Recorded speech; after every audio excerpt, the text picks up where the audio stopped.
At the heart of the Kolkata doctor's horrific gang rape and murder is this man. A man who should be prosecuted.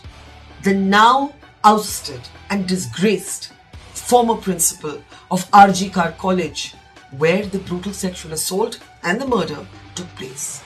Let me tell you why I think he is central to the cover-up. First, he actually blamed the victim. He suggested that the young woman should not have gone to the seminar hall. This is after she had just finished a 36-hour work shift. He indulged in the worst sort of victim blaming and victim shaming. 2.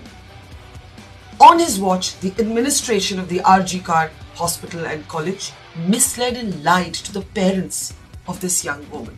You know what the parents were told at first? The parents were told that their daughter had died by suicide.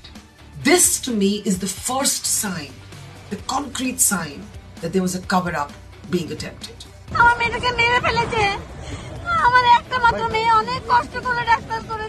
Number 3.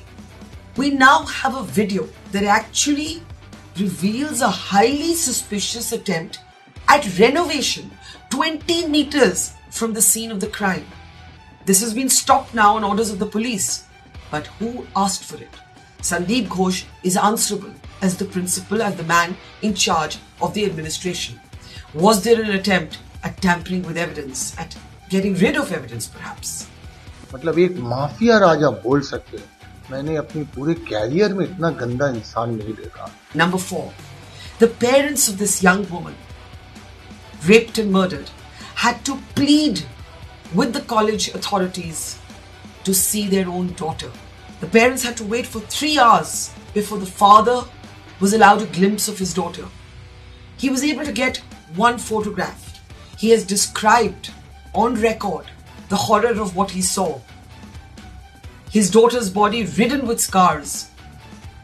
She was found bleeding. Her legs had been wrenched open.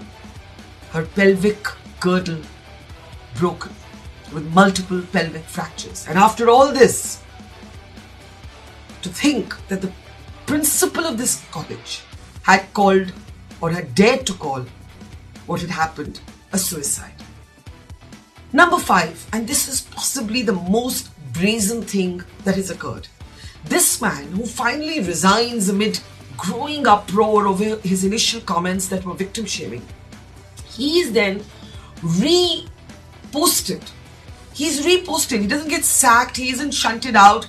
He is reposted within hours of his resignation as the head of another prestigious college. And not just that. When the students lock his office and say, we will not let this man enter, and chants of go back, fill the air of the Calcutta National Medical College, guess what happens then? 2 TMC politicians, a legislator and a state minister, are part of attempts to calm the students down. They're actually persuading the students that they should accept this man from RG Kar as their new principal. The students did not relent, but the question must be asked, why were 2 TMC politicians batting for this man?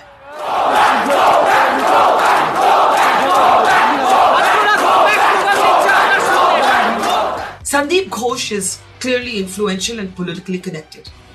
In fact, he's been transferred 3 different times in the past amid controversy, but he's clearly the man who always seems to come back. It has finally taken the Calcutta High Court to ask the question on every young doctor's mind, on every Indian woman's mind. And here's what the court asked. Is this principal so powerful that a government lawyer is representing him? Sandeep Ghosh is part of the cover-up of this gang rape and murder. He has shown callousness, insensitivity, deceit, and possible complicity. He must be prosecuted. We want justice! We want